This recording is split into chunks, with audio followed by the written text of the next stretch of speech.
विपश्यना अंतरंगाचा प्रवास. नमस्कार. एका अशा प्रवासात तुमचे स्वागत आहे जिथे रस्ते बाहेर नाही तर स्वतःच्या आत जातात. आपल्यापैकी प्रत्येकजण आयुष्यात कधी ना कधी मानसिक शांततेच्या शोधात असतो. पण ही शांती बाहेरच्या जगात मिळते का, की ती आपल्याच आत दडलेली आहे? आजच्या या विशेष भागात आपण माहिती घेणार आहोत विपश्यना या प्राचीन आणि शास्त्रोक्त ध्यान पद्धतीची. ही केवळ एक माहिती नाही तर स्वतःला ओळखण्याची एक गुरुकिल्ली आहे. चला या अंतर्यामीच्या प्रवासाला सुरुवात करूया. विपश्यना म्हणजे काय? मानवी मन हे अथांग सागरासारखे आहे, ज्याच्या पृष्ठभागावर विचारांच्या लाटा सतत उसळत असतात.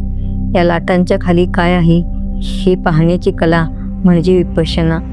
हा शब्द संस्कृतमधील विपश्यन या शब्दावरून आला आहे, ज्याचा अर्थ होतो विशेष प्रकारे पाहणे किंवा गोष्टी जशा आहेत तशाच स्वरूपात अनुभवणे. ही केवळ एक धार्मिक क्रिया नसून स्वतःच्या शरीराचे आणि मनाचे निरीक्षण करण्याचे एक शुद्ध विज्ञान आहे. विपश्यनेचा इतिहास 2500 वर्षांहून अधिक जुना आहे. ही विद्या भारतभूमीची देणगी आहे. गौतम बुद्धांनी कठोर तपश्चर्यानंतर या विद्येचा पुनर्शोध लावला आणि स्वतः आत्मसाक्षात्कारी होऊन ती जगाला दिली.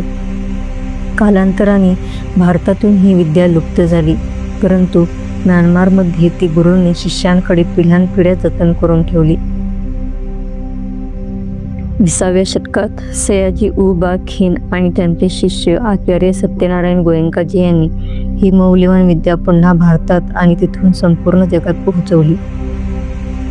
विपश्यनेचा सराव 3 मुख्य प्रमुख तत्वांवर आधारलेला आहे. कोणत्याही ध्यानाची सुरुवात शुद्ध आचरणाने होते. खोटे न बोलणे, चोरी न करणे आणि हिंसेपासून दूर राहणे याला शील म्हणतात. हे मनाला ध्यानासाठी तयार करते. समाधी. मन अत्यंत चंचल असते. त्याला एकाग्र करण्यासाठी आनापानद्वारे केवळ नैसर्गिक श्वासावर लक्ष केंद्रित केले जाते. यामुळे मन सूक्ष्म आणि तीक्ष्ण होते. प्रज्ञा. हा विपश्यनेचा सर्वात महत्त्वाचा टप्पा आहे. तीक्ष्ण मनाच्या सहाय्याने शरीरावरील संवेदनांचे तटस्थपणे निरीक्षण करणे म्हणजे प्रज्ञा. यातूनच आपल्याला अनित्य या निसर्ग नियमाचा साक्षात्कार होतो. विपश्यना आपल्याला एक महान सत्य शिकवते. सब अनित्य हे. आपल्या शरीरातील प्रत्येक पेशी दर सेकंदाला बदलत आहे. जेव्हा आपल्याला एखादी वेदना होते तेव्हा आपण रडतो आणि जेव्हा सुखद संवेदना मिळते तेव्हा आपण तिच्या आहारी जातो. हीच आसक्ती आणि द्वेष दुःखाचे मूळ आहे. विपश्यनेत जेव्हा आपण या संवेदनांकडे तटस्थ भावनेने पाहतो तेव्हा कळते की कोणतीही संवेदना कायमस्वरूपी नाही. यामुळे मनातील जुने साठलेले विकार हळूहळू नष्ट होऊ लागतात. आजचे आधुनिक मानसशास्त्र देखील विपश्यनेला मान्यता देत आहे.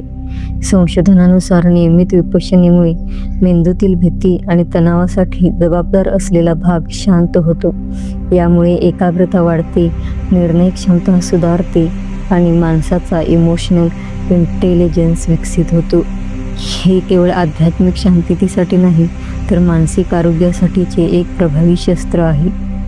एक मानसिक शस्त्रक्रिया विपश्यना शिकण्यासाठी 10 दिवसांचे निवासी शिबिर करावे लागते. या काळात आर्य मौन पाळावे लागते. हे स्वतःशी संवाद साधण्यासाठी आणि बाह्य जगाचा कोलाहल थांबवण्यासाठी आवश्यक असते. ही प्रक्रिया म्हणजे मनाची एक प्रकारची डीप क्लिनिंग किंवा शस्त्रक्रियाच असते. शेवटी एवढेच लक्षात ठेवा की विपश्यना म्हणजे जगाला सोडून पलायन करणे नाही, उलट जगाच्या धकाधकीत राहूनही स्वतःचे मानसिक संतुलन कसे राखायचे हे शिकवणारी ही जीवन जगण्याची कला आहे. जो स्वतःला जिंकतो तोच खऱ्या अर्थाने स्वतंत्र होतो. आम्हाला खात्री आहे की ही माहिती तुम्हाला तुमच्या जीवनात नवी दिशा देईल. हा प्रवास नक्की सुरू करा. पुन्हा भेटूया अशाच एका माहितीपूर्ण विषयासह. तोपर्यंत शांत राहा, आनंदी राहा. नमो बुद्धाय.